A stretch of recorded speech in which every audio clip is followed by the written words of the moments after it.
Hello, folks. What's up, man? Welcome back. What's been like a week? Has been. What's happening this last week? Not too much. We only got one episode of Hawkeye. You know what? I'm okay with that. It'll do.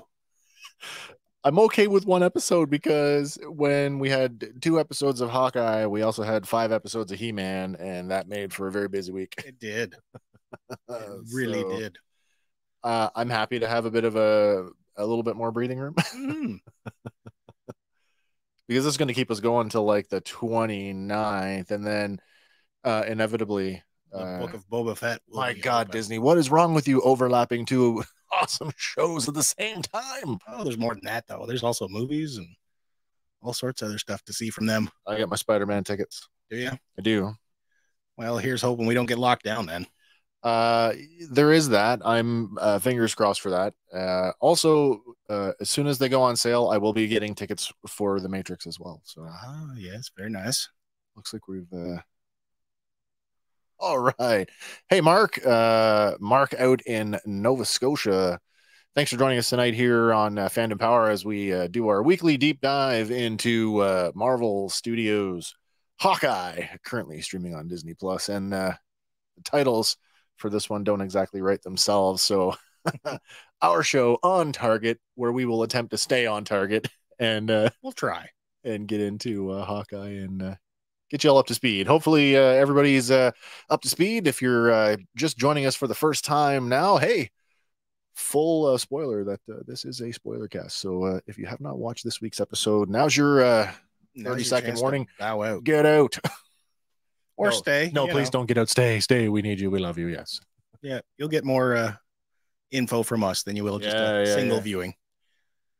So this time we're talking about episode 3. It's titled Echoes.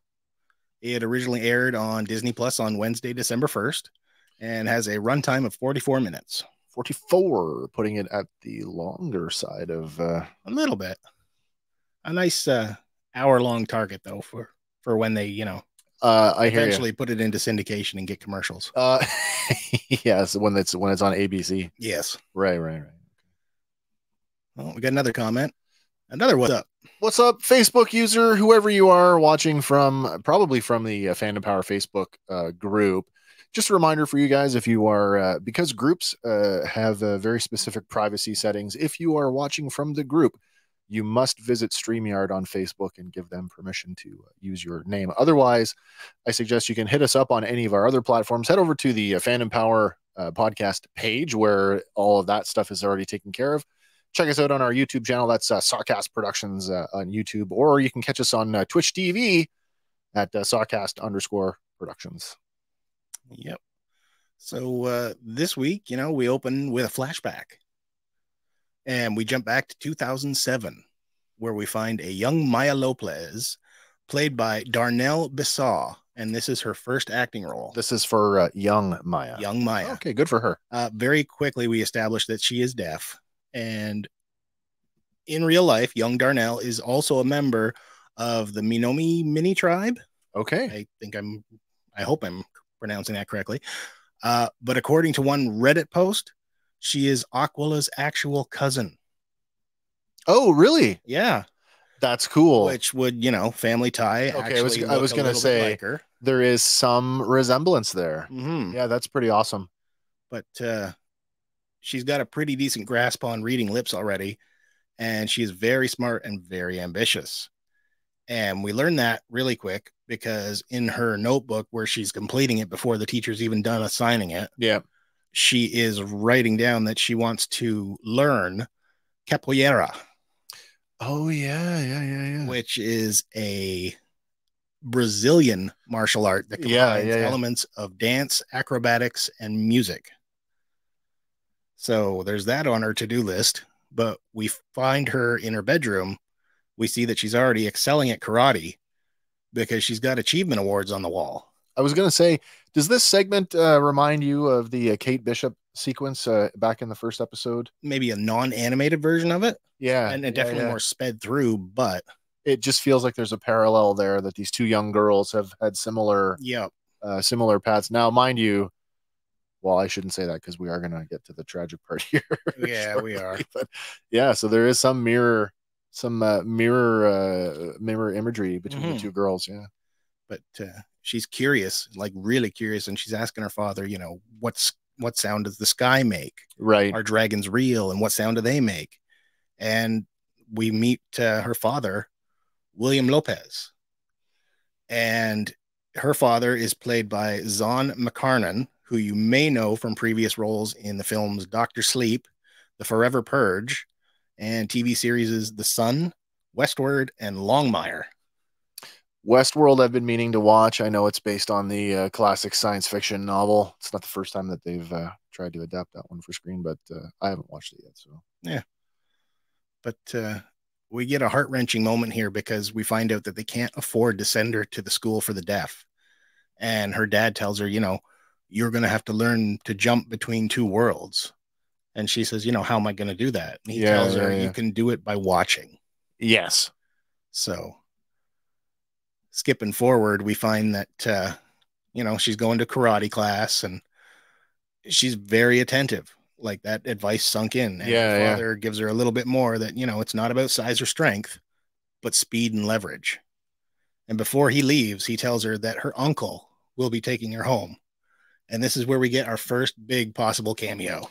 Yeah, I mean, so anybody who watched our show and we did the Disney Plus Day breakdown for what was going on, we actually talked about this back then. And for anybody who's up to speed on the comic origins of this character, you already know what's coming. But I mean, if you were a fan of some of the other Marvel television series, this may have come as a bit of a what? Mm-hmm. Because we do get a very large hand come in and kind of pinch her cheek. Yeah. But that very large hand has a very specific cufflink on it. Well, there is that. And then there was also the laugh. Yeah.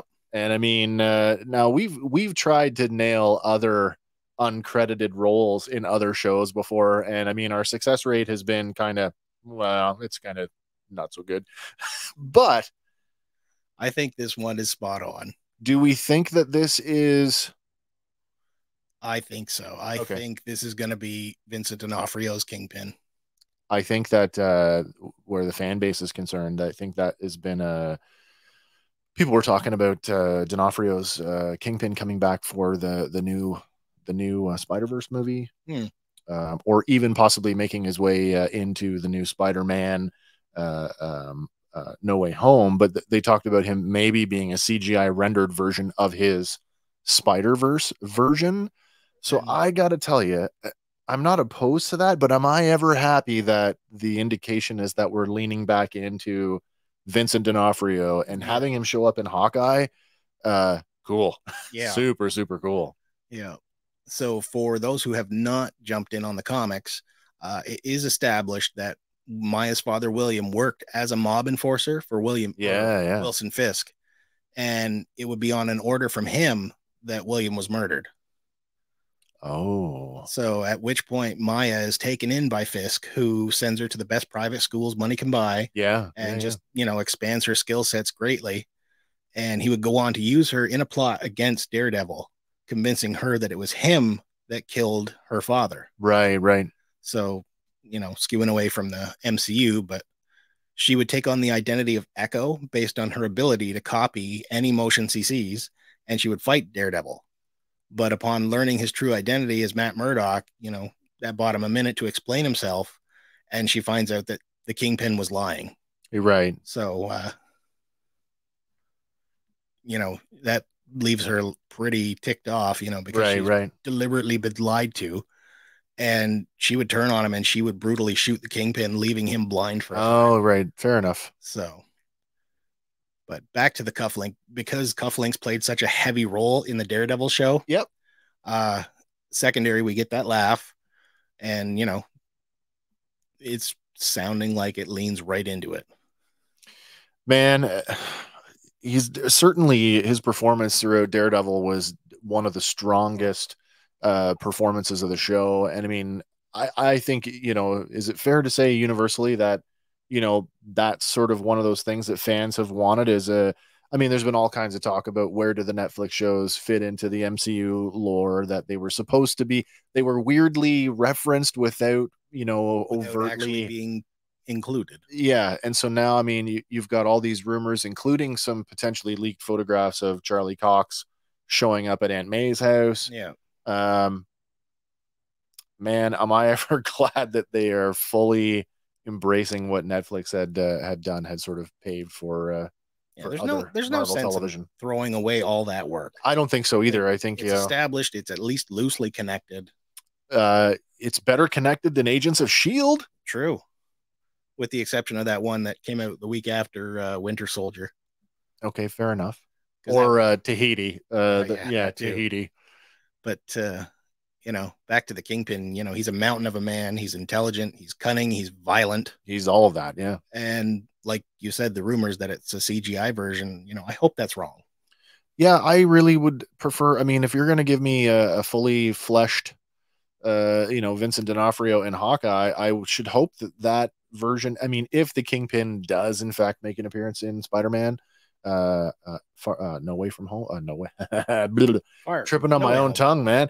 If he does show up in No Way Home, I certainly hope that is carried over and it is Vincent D'Onofrio. Mm-hmm. But we follow back to the Karate Academy. Yeah. And Maya is studying her upcoming opponent. And, that's not all. But as she steps to the middle of the ring for her match, we find that she is also sporting a prosthetic leg. What's interesting about, I don't know if you, I wish they'd spent more time on that, because we see her later on as an adult and she's still wearing the same leg. I don't think it's the same one. I think it's an upgraded version. It just based on the fight, the size of it. Yeah. I don't know if you have a slide for it, but I know, like, when Kim and I had watched it, we kind of went, wait a minute, it's like an adult with a little baby foot. Mm-hmm. You know what I mean? Like, to me, it looked like, why are you still wearing the small little foot? And then without explanation, it's a full size, foot later on. I have to go back and rewatch that. But if you guys have any thoughts on that, let us know in the comments what you think about Maya's foot, because to my way of thinking, there was definitely it was something. I don't want to use the pun writes itself. Something was afoot there. But, even though she's got that going against her and the deaf thing, that doesn't stop her. She like takes out your opponent, no problem. Yeah. And like he's twice her size. But then we do a bit of a time jump and we land around 2018, I'm thinking. Yep. And we find the older Maya. She's now at the gym, still training, and she's sparring with an opponent. And she's now more lethal than ever. And she quickly defeats this guy. And again, he's taken it back by her leg. And again, you see her, noticing things and basically telegraphing that this guy's going to punch her. She's avoids it and takes him out with a knee strike. And you have to think, if you're that guy now at this point, is she training, like just training, or is like, is she part of the family business at this point? I don't know. Because if she is, do you think that those guys were like, get in the ring? Like they were told, get in there with her. It's possible. Imagine being that person who gets in there, who's probably, you're not just going to throw, nobody goons at this girl. You're going to give her something, she's developing her skill set, or her skills are forcefully being developed. Yeah. You're not just going to throw a nobody in there, but now suddenly you're the guy that's got to get in the ring with her. And you see this little baby foot, or you see the fact that she's an amputee, and you think to yourself, do you think that, oh, I have an advantage? Well, from the look of him, he's like, oh, I'm going to beat up on. That's what I mean. Like one leg, but. So is he really sympathetic, or maybe? I don't know.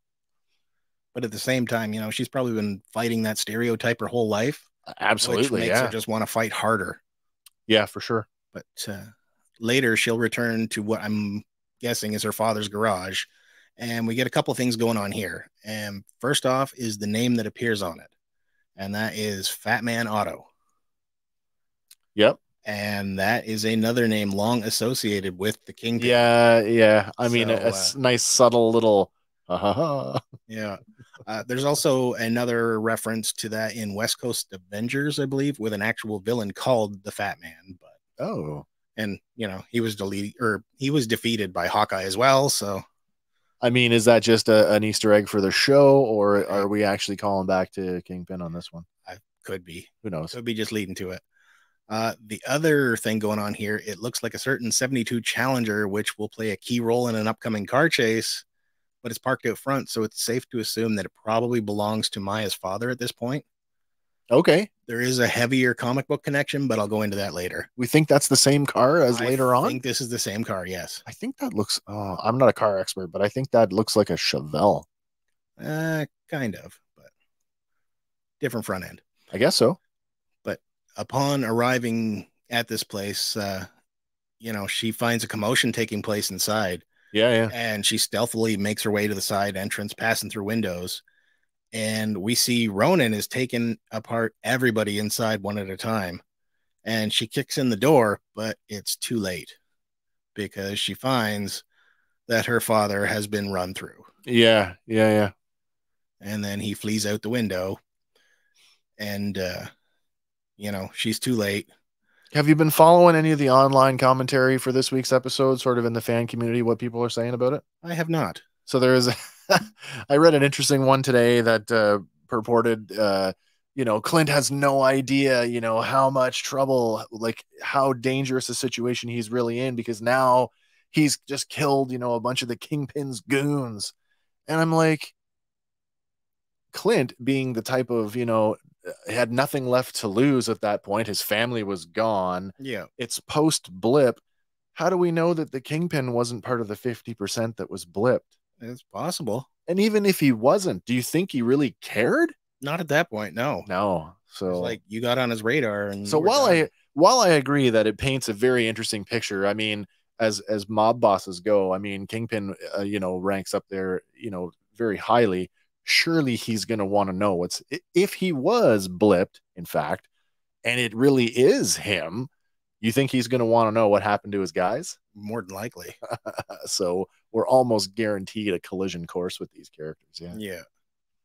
But as he lays dying, he pleads with Maya, fly away, little dragon, because he's already gone. Yeah. And we get a heartbreaking callback to her actual comic book origin with the bloody handprint that is left on her face. Oh, yeah. And, in the comics, of course, it took place, well, she was a lot younger, but, still tugs at the heartstrings. No, of course it does. Yeah. And then we finally get our title card and we rejoin our heroes who are still being held captive by the Tracksuit Mafia. Yes. And turns out they're hiding out in a KB Toys. I saw that. And I laughed at that. I'm like, KB Toys? What year is this? Well, apparently they went out in 2009, I believe it was. Was that the end of KB? I believe so. We didn't have KB up here, did we? No, but we had, Toys R Us and whatnot. We still have Toys R Us. We do. We're like the last bastion of Toys R Us in the world. Yeah. But this might be a comment on the state of toy stores in the U.S., because you know what? That's a lot of the retailers have gone very out. Good. Yeah. But it could also be, K&B is just Kate Bishop. That's entirely possible as well. Or it could be both. Yeah, I mean, it can be an allegory for many things, really. And then, back in the 90s or whatever, during the bankruptcy crisis, I know KB Toys did a lot of exclusive Marvel stuff. They did, yeah. Well, especially like in the Toy Biz days. Yeah. Yeah, they did. Yeah. So there's that too. I love the moving truck. Trust a bro. Yeah, and that's a throwback to the Tracksuit Mafia because their whole thing was hey bro. Yeah. But as we go inside, we find I'm not your bro. We go inside and we find Kate and Clint are secured to a couple of children's quarter amusement rides. Yeah, like the ones you would find outside, and they're running it, and more signage on the windows, and it's reminiscent of stuff that we've seen from like Sears and National Sports, Home Outfitters, and even the Disney Store now. Oh my gosh, yeah. So with big retailers pulling the pin in Canada. Yeah. But they grow bored of watching them ride these little rides, and they decide they're going to play cards. And this gives Clint and Kate a chance to talk. And she insists, you would have been lost without me. But he's like, no, I was here to clear your name, and I was about to before you fell through the skylight. Yeah, well, she kind of gets she kind of does that like, oh. Yeah. He just has nothing pithy to say. No. No comeback. No Not time. this time. It's the wrong time for talking about his branding. Yeah. But we hear one of the tracksuits yelling over the phone, and when he hangs up, Kate empathetically asks him, you good? And he's like, no, he's not. And we find out it's tracksuit member Tomas, played by, I'm going to butcher this name, I'm sorry, Piotr Adamczyk. Oh. And he's not okay. He has just had a fight with his girlfriend, who has told him she will be taking her sister to the Imagine Dragons concert with tickets that he bought for her. And he thinks she's doing it just to hurt him. And Kate suggests, well, at least you don't have to go see the Imagine Dragons. You want a funny story? But he fires back, I love the Imagine Dragons. I love the Imagine Dragons. Funny story. Before, when Kim and my wife were getting together, the guy that was courting her was like really had tripped on it, and he was on the way out. And so in a last ditch effort to try and win her back, he bought her tickets for one of her favorite performers, Jack Johnson, the kind of like Hawaiian, kind of Curious George stuff. Yeah. People watching.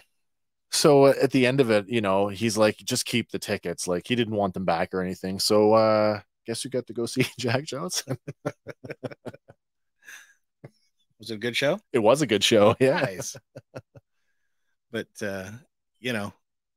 he thinks that she's just done it to hurt him. And Kate suggests, well, at least you don't have to see him. He loves him. And Clint's rolling his eyes at the whole conversation. Right. But she continues to tell him, you both need to apologize because it was a gift for him presented as a gift for her. Yeah. And he's struck by your advice. He's like, hold on. Let me go get a pen so I can take notes.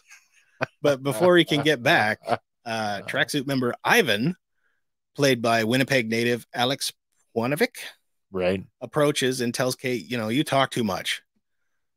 And you may know Alex here from his other work on TV shows like Supernatural, iZombie, The 100, and Snowpiercer. Snowpiercer, the film or the series? The series. So, man, I mean, all shows that I have yet to see. Oh. Well, Supernatural, you're like 17 seasons too late. I'm probably not going to catch up on that one. I'm sorry. Sorry, Supernatural fans. It just, no. You can catch up. It's over. It's not going anywhere now. Yeah, it's more about my interest level than it's a good show. Give it a chance.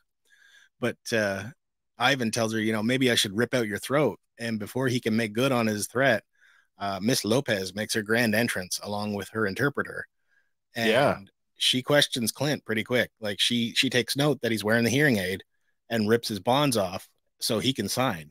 Right. And she questions him, says, you rely on technology too much, hinting at the hearing aid. And he says, what do you mean? My go-to weapon is 2 sticks and string. Yeah. And she's like, no, your hearing aid. But he still tries to clear her name, insisting she put it on by accident. She's not the Ronin. Right. And she questions him, there's rumors that he's back. And just because that he says she's not Ronin doesn't mean he's not back.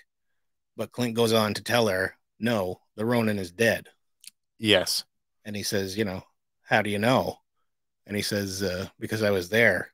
And Black Widow killed him. This is that moment in the show where like us as the viewers are watching and going, I know exactly what he means. Yeah, exactly. It was her coming to him, giving him hope. Yeah. So, she's unimpressed by his explanation, and fueled by memories of her father's death, she just like zeroes in on Kate, who's still blabbing away. Yes. And throws her right in a chokehold. And, we get a more close-up shot of her memory there, and, Daddy's not good. No. But really quickly, though, the interpreter, Kazi, played by Irish actor Frafi, he pulls her back and tries to calm her down. And you may recognize him from his performance as Courfeyrac in the 2012 adaptation of Les Miserables. Okay, another one that I haven't seen. Like the stage show or the film movie adaptation? The film adaptation, yeah. He has done a lot of work on like Broadway type plays and whatnot. Yeah, I don't have much info on those. But all the while, Clint has been working to free himself. And while the tracksuits argue about Maya, almost killing a kid, Clint tells Kate, don't be scared because there's going to get out of here. Just wait for his signal. And just like that, he's free and he's off running, leading the majority of the tracksuits away. Yeah, wasn't there like a rough part on that Yeah, on unicorn, the and he just back of kind the of unicorn ride, and he just kind of sawed the tape sawed off. through his tape? Yeah. Okay. Yeah, but she's like out loud, how did you do that? Yeah. Tell me how Yeah. you did that. But they fan out, and we see the defunct toy store. We see remnants and stuff left here and there on the Yep. shelves. Yeah. Yeah. And there's a possible Deadpool connection. Oh. Really briefly, we get to see a unicorn as he makes his way around one of the shelves. I never even considered that for a second. And you know what? I made a point to like, because I'm like, KB Toys have been gone for a long time. So I'm surprised that there was anything left on the shelves at all. So I made a point to like, oh, I better watch what's on there. Yeah. I didn't even put that together. But not only in this scene do we get that, we also get a great callback line from Ivan where he comes out and he's like, Hawkeye, come out and play. Oh, yeah. Throwing back to the 1979 film The Warriors. Right, which right, has right. been, done to death over the years, but still nice to hear it. Yeah. But he goes on, he tips the shelves on them, and he's running across the top and makes his way over. And he soon finds himself squaring off with Maya one-on-one. And as the fight progresses, you can see in her maneuvers that she is using that capoeira. Oh, yeah, she totally is. The kick here is a martello. Yeah. Which is one of the common kicks, but still brutal and effective. But again, Clint goes for a hockey stick, and he's caught off guard when he smashes it against her leg and finds out, it's prosthetic. That's leg. prosthetic. Yeah, it didn't do anything. Yeah, it just smashes against it. So she quickly lands a headshot on him and knocks loose the hearing aid. Yep. And as she approaches you really quickly, she just stomps it right to the ground. Yes. And now, I don't know if that's just her way of, I mean, I feel like there's multiple meaning here in this one. I mean, it conceivably puts Clint at a disadvantage now because he doesn't have it. Because he's been relying too heavy on it. Right. But. And that goes back to her saying, your reliance on technology. Yeah. She made an overture about you might be better without it. Yeah. So maybe that's her way of, That's quite possible. I don't know. Because he does up his game here right shortly. But he also, let's talk about his use of ASL for a minute, because in the first two episodes, we see ASL, American Sign Language, for those of you who are not following, not up to speed. We saw Clint talk to his children, and his children signed with him for a couple of phrases. And then we get to this one, and I kind of was caught off guard because I almost got the impression like when he was signing to her, he'd signed, what do you say, is like hard of hearing, not deaf, right? So like, is that his way of saying, I don't know? Yeah, I only know a little bit. Well, the next phrase he says is sorry, more cookie. Yeah. Implying, he doesn't know a lot of it yet, but he's learning. So who knows? See where he's at by the end of it. Yeah. But within seconds, he's back up and he leaps through an upper window off of a trampoline. Right. And upstairs, he finds his bonus quiver, and Maya is hot on his heels. She grabs up Kate's bow. Sure. And now with the addition of bows in the mix, it quickly shifts advantage to Clint. Quickly. Really shifts to him, though, because he pins her right to the wall with a well-placed trick shot. Yes. I'm sorry. I'm still laughing on. I'm still laughing on Quiffly. It's still not as good as the one from Barbershop. No, it's not. But with Maya pinned down and more tracksuits closing in, he leaps over the railing for a slow motion precision shot, which simultaneously skims Kazi and releases Kate at the same time.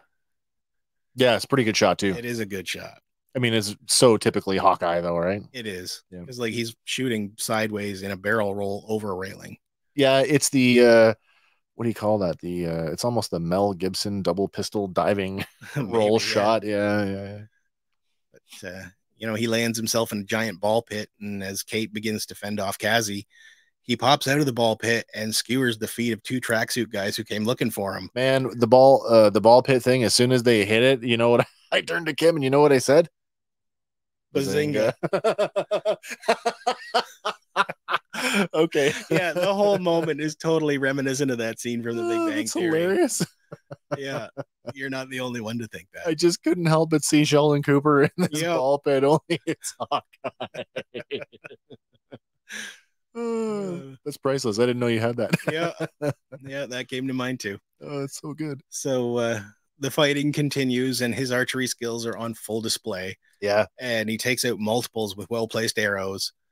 And this one poor dude gets pinned right to the pillar there. I really like that shot. I thought Yeah. that's super cool. Yeah, he's not even looking, but yeah. you know. And then he gets up and with one final, bow strike across the face, Kazi goes down, and Kate proclaims, I was doing fine. Right. But he's not hearing it, literally. They make a hasty exit, and they look for the closest car they can find. And of course, Kate eyes up the 72 Challenger. Because it's right at the door. It is. But Clint scorns her. We're not smashing a 72 Challenger. No. Let's take this land yacht over here. Yeah. So here's where we get to the second comic book connection. Oh, you know what? Maybe it is. This. Maybe it is the same car. Yeah, because we can assume side by side here that this is probably the same car from back in front of the Fat Man Auto. Yeah. But the bigger comic book connection here, Clint bought on a whim a 1970s Dodge Challenger from a woman named Cherry. Oh, wow. In Hawkeye Volume 4, Number 3 back in 2012. Okay. And the car would go on to be stolen by the Tracksuit Mafia. By the tracksuits. Oh. And it would be heavily damaged during a car chase across the Manhattan Bridge. So, really? Comic book foreshadowing, maybe. Wow, But, a little more influencing here. Yeah. Instead, though, he opts for a 70s Chrysler New Yorker. And a land yacht. After some arguing about who's going to drive, the decision is made for them because the tracksuits come rushing out. Yeah, he's like, I can't hear you. Come over here, drive. You got to drive. I can't hear. But they come out, and in they get, and away they go. And this whole sequence is fantastic because it starts off shot from inside the car with Clint and Kate. Yep. And the camera just pans around to capture the action as it's going. I was surprised that again on the Disney Plus day when we got the Hawkeye trailer. Yeah. And they gave us virtually that entire sequence, and I thought, man, that's a big giveaway. Mm. But it's still just as thrilling to watch over the course of the episode. I went back and watched it a few times, and it just flows so nicely. Yeah. But we get the guys catching up, and Kate tells them, there's 4 vehicles in pursuit.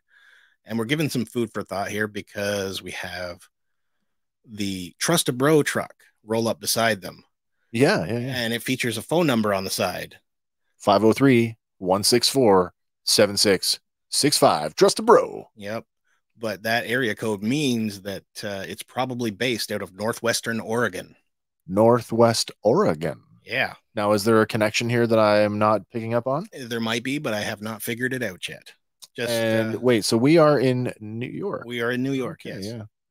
So, not sure where that's going to lead, but maybe it's better than the typical Hollywood 555. Yes. Yeah. And since it is such a specific number, I haven't called it yet myself, but quite often when they put one in that's like a promo thing. Yeah. And if you call it, you might get a weird message. I often see since we've been doing Marvel shows and I see numbers like this, I think of how many are these references to specific issues or volumes or are we looking at several? I mean, the number is so long. Is this like several issues jammed in here? It could be. I don't know. It could be something else too. But as the tracksuits catch up, Kate grabs Clint's quiver and bow, and he tells her, wait, we're out of regular arrows. So everything from here out should be a trick arrow. Oh, and she's like a kid at the carnival. I know. It's trick so arrows. Woo. Yeah.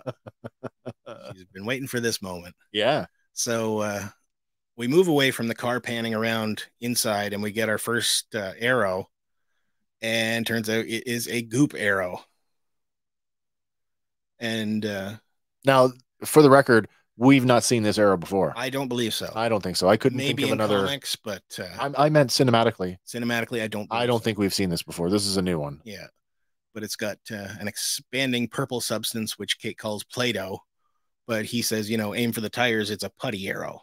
Yeah, so you think it would have been some kind of adhesive or something? Yeah, to gum it up, slow it down. Yeah. Or something to that effect. And with one vehicle down, we get some comical banter between the two of them. How he says, she says, it'd be easier to shoot if I was facing the other way. Facing the other way, yeah. And him not hearing her says, it'd be easier to shoot if you were facing the other way. Yeah. And she's like, "Oh, we're communicating." But they get to spin around real quick, and after that, the next arrow is let loose, and we find out it is an exploding arrow. We've definitely seen those before. We have seen those. Oh, yes. But this prompts Kate to ask the question because he's already pulled 4 aside and said, "No, those are too Oh, dangerous." yeah, these are too dangerous. She's like, "There's more dangerous arrows than that." Than that. So with 2 vehicles down, next up we get the plunger arrow. And she's like, "Really? A plunger arrow? What's the trick? Is it completely useless?" I liked how they tie this together a little bit later. Yeah. It does find its purpose. But next up, we find that as the chase continues, they're driving backwards through a Christmas tree lot. And lo and behold, Ivan and Cassie have rejoined, having cleaned the goop off the windshield.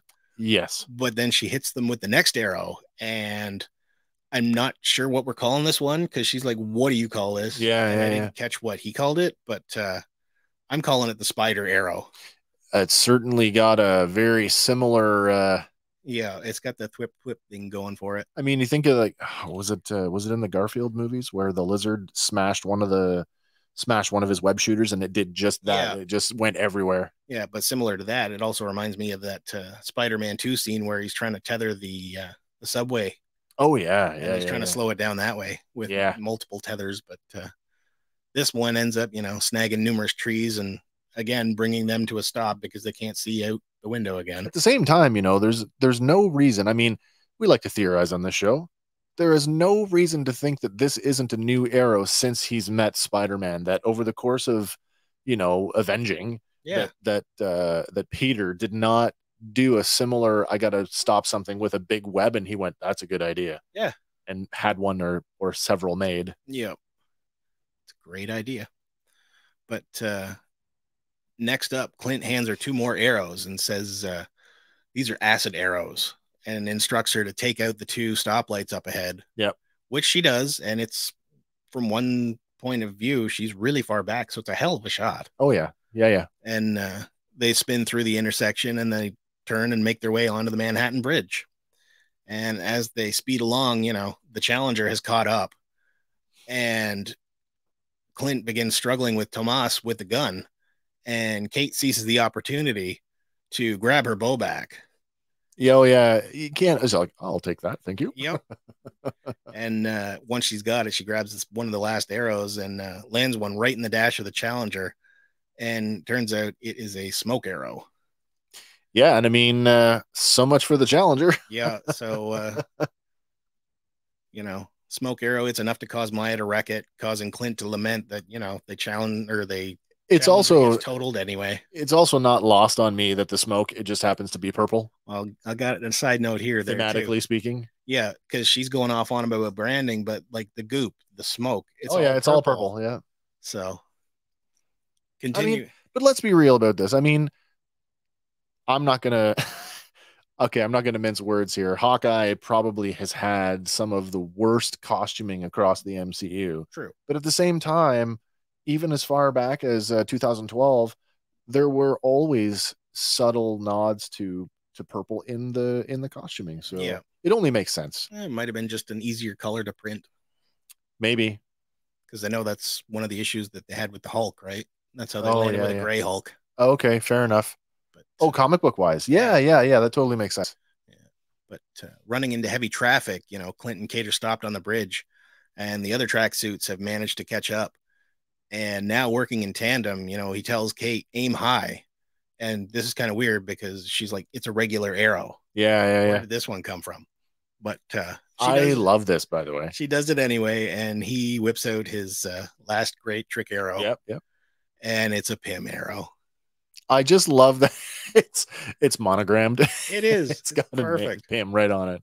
Which really is like for us. Like, come on, there's no other way around that. Because you and I know what's coming. But, oh my God, yeah. Yeah, even Kate wouldn't know at this point. But it's similar to some of the tricks we saw used in Ant-Man and the Wasp, where regular size arrow is now supersized and it just smashes through that. The gag itself, the Luis driving the van, and it's not microscopic, but it's quite small. Yeah, like the size of a Hot Wheels or whatever. The joke is still just as funny now. Yeah. I read some more. This is another one talking about sort of the online response to that is like, I read one article that was, arguing about like this is a bit of a plot hole because there's no way that he could have acquired this arrow.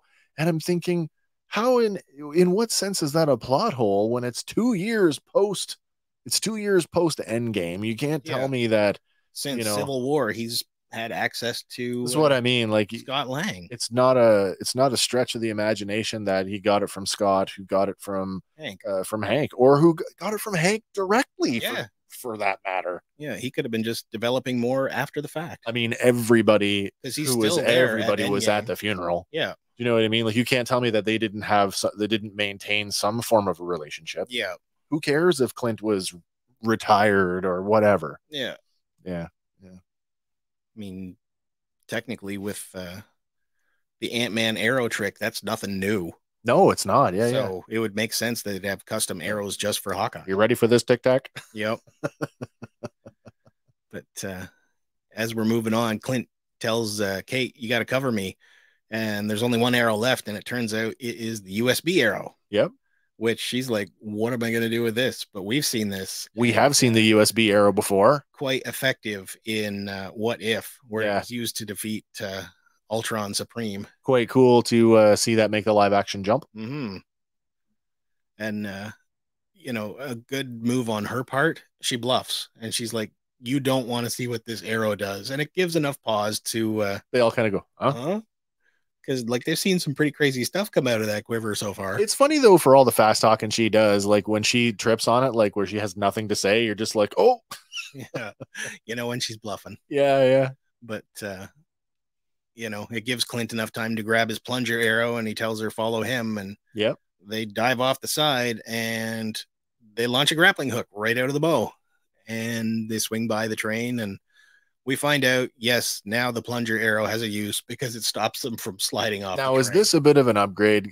The 2012 Avengers, when he went off the building, the grappling hook, was that not an arrow? I think it was. And so now it's right out of the bow? Yep. So that is definitely an upgrade. Because I had to watch it a couple times. I thought maybe he used the plunger arrow. And that's what I thought too. But no, in one scene, he's actually holding the arrow as the thing launches. Yeah. Okay. So cool upgrade, though. Mm-hmm. But inside the train, we get another comedic beat and they're having a conversation, but both of them are having two different conversations at once. And Clint's like, giving her a bit of a compliment. Yeah. That, maybe, you are the world's greatest archer. Oh, right. And another case of matching dialogue. Yeah. And she's like, oh my God, we got to walk the dog. And then he's like, oh, we should walk the dog. Should go to your apartment. Walk the dog. It's been locked there all day. Yeah. But later on, we catch up. Clint's jumping out of the shower and Kate is returning from walking the dog.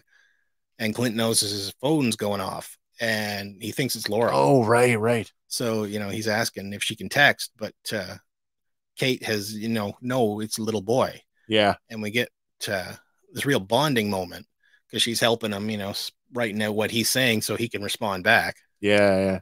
And it's also a bit of a heartbreaking moment because he has to tell his son he won't be home for movie night, but Nathaniel tells him it's okay if you can't make it home for Christmas.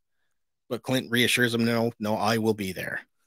You wonder, with the kids being the age that they are, how much were they exposed to with dad being away because he was an Avenger? Out saving the world. Well, were they really exposed to that much? We're 2 years post blip. So, I mean, take 2 years off that kid's age. How old was he during Endgame? During Endgame, he was gone. Well, there you go. So how old was he for any of this?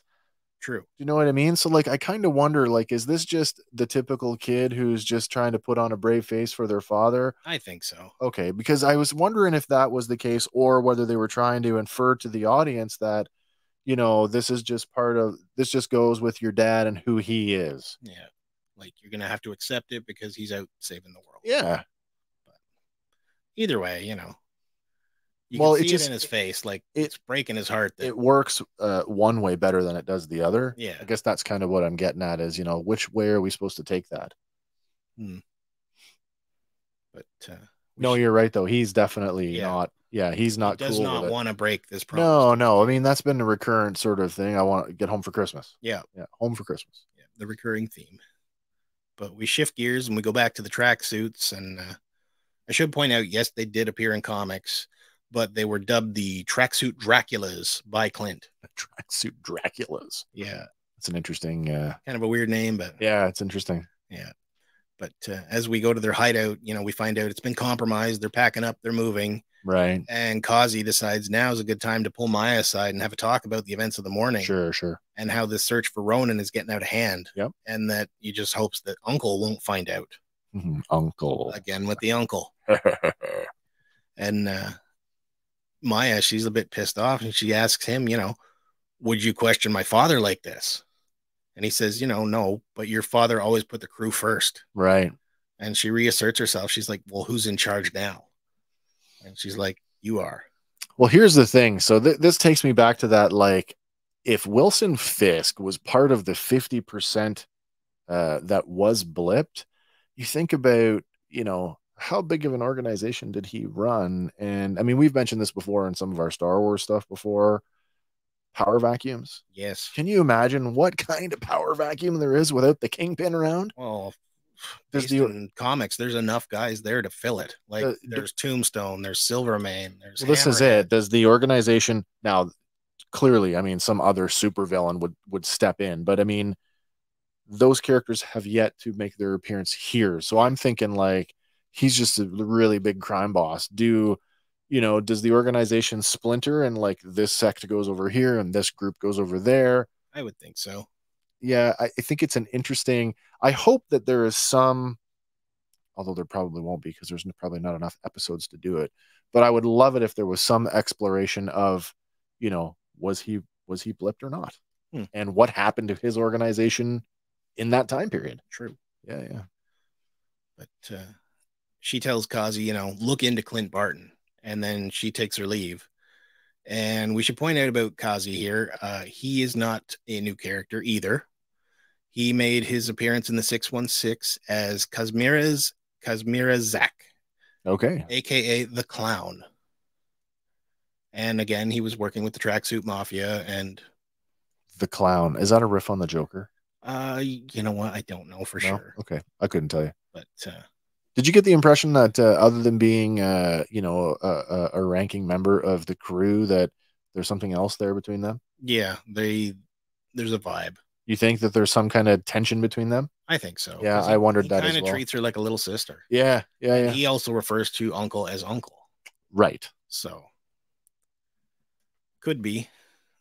Anyway, elsewhere we find Clint and Kate waiting patiently outside of a hearing aid repair shop, and Kate, since she's sending Clint more texts, and she remarks that it's a good thing he's called Hawkeye and not Hawkeye. Can we talk about the hearing aid thing for a second? Sure. I don't know. You didn't get a slide of that, did you? Just the boot stomp one. Okay, that's fine. The lady, was it? I got to go back and rewatch it. Was it actually a hearing aid clinic? Because they say something to her like, "You're the doctor." Yep. And then she says, give me 5 minutes, cash only. I got the impression it was like Rosario Dawson's character in Daredevil, and kind of like a night nurse thing. Sure. Or the idea that, look at the John Wick universe. You can't just go to any doctor. Yeah. Or, we've seen it before in others, like we'll go to the veterinarian because the veterinarian will sew me up because the sewing is still the same. Yeah.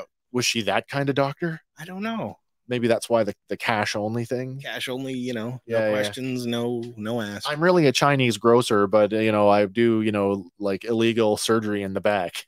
It's possible. One other thing to point out here, Clint's phone is a rocket. Oh, yeah. So maybe just a nod to our favorite raccoon, or I don't know. Maybe not. I don't even know if that's a legitimate phone brand. I don't know for sure. I couldn't tell you. Rocket gives you mortgages. Anybody out there in the audience world, if you know any more about the Rocket flip phone, I'd love to hear about that. Yeah, and considering the year they're supposed to be in, why is he still using a flip phone? A flip phone in 2024? Yeah. Yeah. But a while later, we find that they're at a diner and Kate's still talking away, but he's had his hearing aid out the whole time. Oh my God, yeah. Heard none of it. When he finally puts it back in, just enjoying his coffee. Yeah, pretty much. In peace. Yeah. When he finally puts it back in, though, Kate tells him, putting on the suit felt like the day she would finally become herself. Yeah, And he yeah. reminisces back and he says, I felt the same thing. But he tells her this life comes with a price. Yeah, it really does. And a lot of sacrifices and some things you will lose forever. It's funny, him telling her that and at our age, I mean, as 40 somethings, and here we are, and here's Clint, who's close to our age. Yeah. He's telling a kid who can't even conceptualize of what he's talking about. Yeah. I just thought it was an interesting. Yeah, because her instant response, she fires back, well, it comes with trick arrows and a cool costume. Yeah, okay. There's the kid, right? Yeah. At which point Cool she tells stuff. him, I've been thinking about your branding. And she shows him a drawing with some possible costume suggestions, which do bear some striking resemblances to his comic book appearance. I mean, I said to my wife as we were watching this, I'm like, she's drawing on a napkin. There's no way that she's not coming up with his classic comic book costume. Yeah. And sure enough. Yeah. It's a quick drawing, but it's got the wings on the mask and the H big on the H head. on his head. And she tells him, imagine it in purple. Yeah. So sticking with that purple, but like other costume comic book suggestions given to MCU folks, he shoots it down with a not happening. What was the follow-up line? Not only would my wife divorce me or something like that. Well, it gets to that, but yeah. Next she suggests, well, what if it was all black with a mask and maybe a hood? And it kind of catches him off guard. But she poses to him, you can't tell me who Ronan was because he's someone close to you. Yeah, that's interesting. It's your job to keep his secret. Yeah. But he deflects. He's like, no, there's several reasons I would never wear a flashy costume. And he's like, first off, for 20 years, he's supposed to be a ghost. Yeah, as a SHIELD agent. Yeah. Yeah. Second, his wife would divorce him. Yeah, there it is. And 3, he's not a role model. Right. But she wholeheartedly disagrees because he stuck around to help a stranger who was in trouble when he didn't have to. That's true. And I mean, you can't tell me that there's not a little bit of hero worship going on here too. Oh, there totally is. Given the first episode, her at what, 8, 9, so witnessing seeing him jump off the building, fighting an alien menace with a bow. At some point, it's going to come out that she's going to find out that he was Ronan. So. Now, and is that, how do you think that's going to impact the relationship? I don't know for sure. It goes without saying that there's going to be some kind of fallout over that she's going to think, you weren't everything that is she going to do the "you lied to me" thing, like, or is she going to do the, "oh, I get it," in light of everything, you'd lost everything, and so, because at this point I don't think she knows everything the Ronan did. Like, he kind of gives her little tidbits, like, he went and cut off the supply chain and then, well, this is the thing. The saving grace about the Ronan character is he was still only going after bad guys. Yeah. So he's got that going for him. True.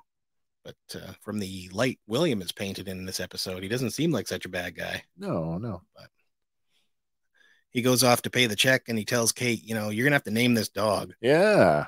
And she starts going through a list of names like, oh, what about Little Caesar or Dog Father? I like that. I love that. Sir Dog of Pizza. Yeah. And finally, though, she lands on Pizza Dog. And to the improvement of our one-eyed pooch here, he now has his comic book name. Saw some behind the scenes set shots with her and the dog. The dog does in fact have both eyes. That's CGI. Okay. Yeah. Alrighty then. But as they leave the diner, she goes on and says, can you elaborate on the tracksuits, because they're not leaving anytime soon. No.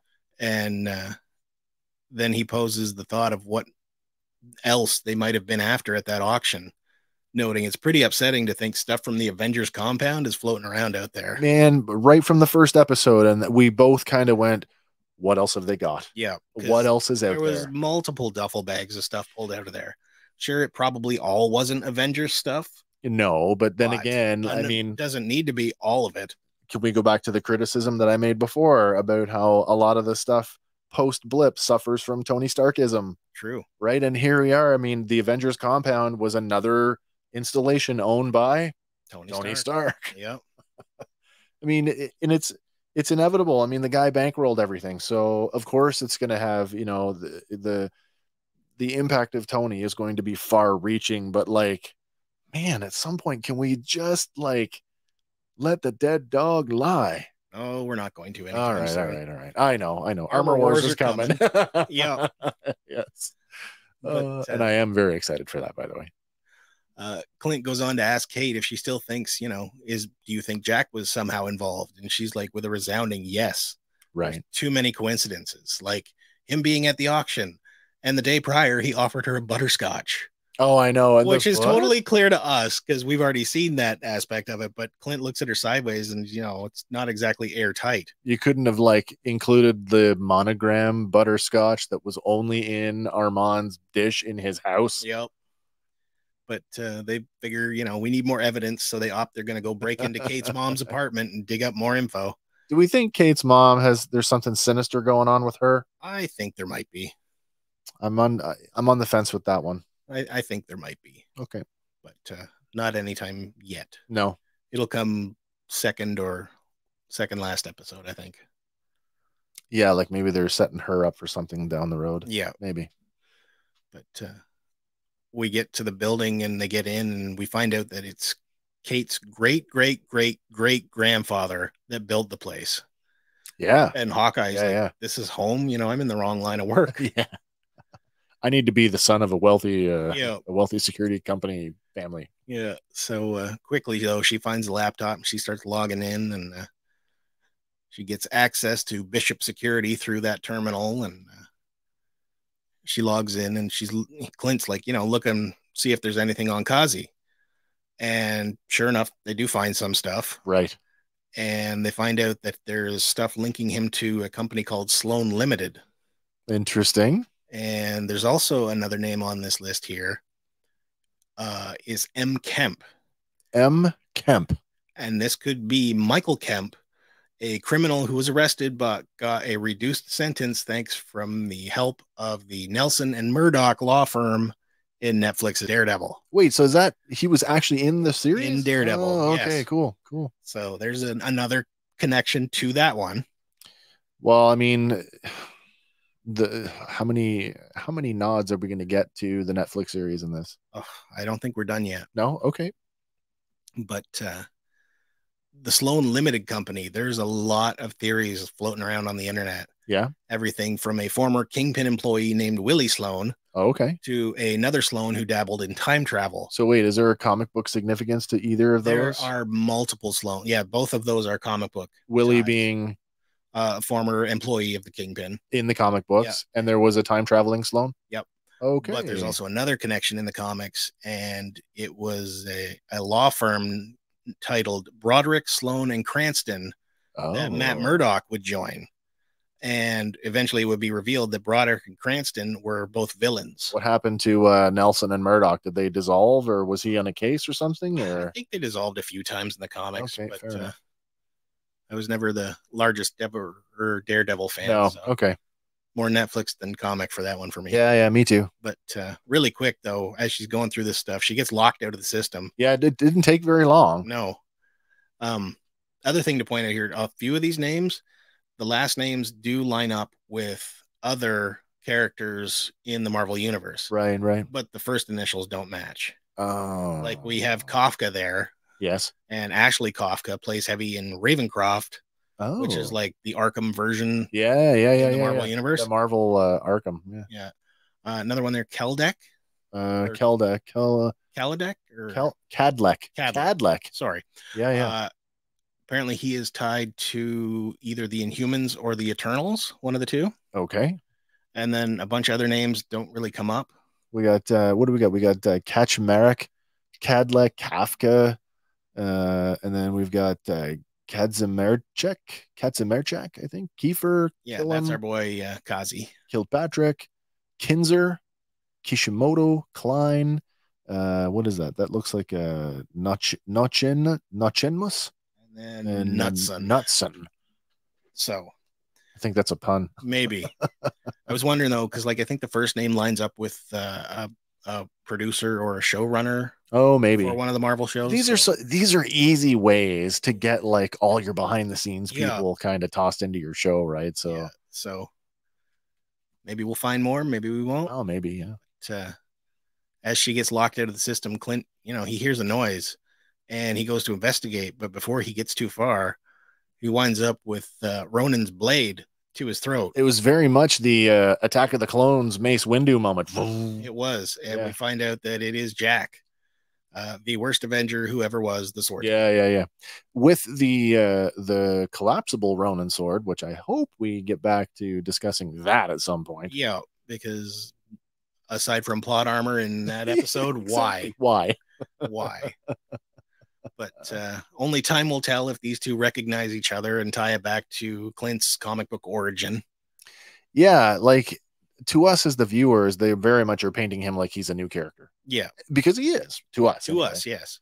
Are they going to have a background, you think? Maybe. It's possible. I don't know. But, unless he's got a costume stashed away somewhere and then they've met somewhere down the road. Yeah. I don't know. But like, I don't know. They've painted so many characters in such a different light. Yeah, they really have. Yeah. So who knows? But another thing to point out this episode, the recurrence of the triangle. Oh, okay. And is it just an Arrowhead thing or something else? Because we get I'm not sure. Triangle Food Mart during the chase. Yeah. Then we get Trinity Avenue. Oh. And there's a couple other, like there it says don't block the intersection, but it kind of looks like a Target. So yeah, maybe. I don't know. Stuff to ponder on. Has that been recurrent over the last couple? Was it in 1 and 2? It might have been, but I wasn't looking for it. Now I got to go back. Yeah. You guys who've been following the show along, if you're listening or watching, have you guys noticed any recurrent themes that we're missing? Because now I'm really curious. Do I have to go back and watch the first 2 episodes again to see if there are other triangle / Trinity references? It's possible. And I mean, if it is, like, is the Trinity just Clint, Kate, and the dog? Clint, Kate, somebody else? Clint, Kate, swordsman? Clint, Kate, kingpin? Clint, Kate, I don't know. Echo. Say Clint, Kate 17 times fast and then you trip on your tongue. I'm already doing that. Me too. But yeah, aside from that, I just wanted to touch on Echo real quick. Yeah, let's do it. Because in the comics, yes, she started out on the side of devils, but wound up on the side of angels. And currently she is the host for the Phoenix Force. Right. We talked about that in the Disney Plus day. Now, was that in the 616 or is that in an alternate? No, that's in the 616. It is. Okay. Good to know. Yeah. So funny that she's will she wind up there eventually, or is that foreshadowing? I don't know. Yeah. I like that thematically they've kept the hand on her face. Yeah, it's interesting. But you know, she's set to become a power player. Now, with her as the Phoenix Force, I mean, she's not going by the Phoenix though. Is she going by like? I think she's still going by Echo. Is she? I think so. It'd be an interesting take on, Thunderbird or Firebird or like some of the other First Nations kind of. Because like Thunderbird has been taken. That's what I mean. Like Firebird. I don't know if that one was. It would be an interesting take on some of those. Yeah. Oh yeah. But other than that, we cut to black and we're left wondering what's going to happen next. End of our episode. Yeah. So just a few days away from that as well too. Yes. So yes, we are. We're this is what episode 3 of the show. It's episode 2 of our On Target review series. We got 4 more to go. 4 or 5? No, 3. I think 3. Sorry, yeah, 3 more to go. It's going fast. And then before you know it, we'll be right back to where we were last week. Yep. Where we're gonna have 2 shows that week when we wrap up. Yeah, when we wrap up On Target, and we dive into the Book of Boba fandom. Yes, super excited about getting towards that, getting back into Star Wars. So. All right, guys. I think unless you got anything else you want to close up on, I'm out of ideas for this. Well, I tried to grab as many Easter eggs and whatnot as I could. Okay, fair enough. All right, guys. Again, I probably missed some, but you guys. Well, that's great. I mean, yeah, whatever we're missing, we'd love to hear you guys what you guys have got that we're not touching on. And as always, make sure you check us out on all the places where we are over Facebook, Instagram, Twitter, and also on Twitch TV and YouTube. And of course, don't forget, we are on all of the audio platforms where podcasts can be gotten from. So pick your favorite one and search us out there. We'd love to hear from you. So that's it for me, guys. Until next week, I'm Wes. I'm Andy. And we'll catch you later, guys. Have a good night. Bye for now.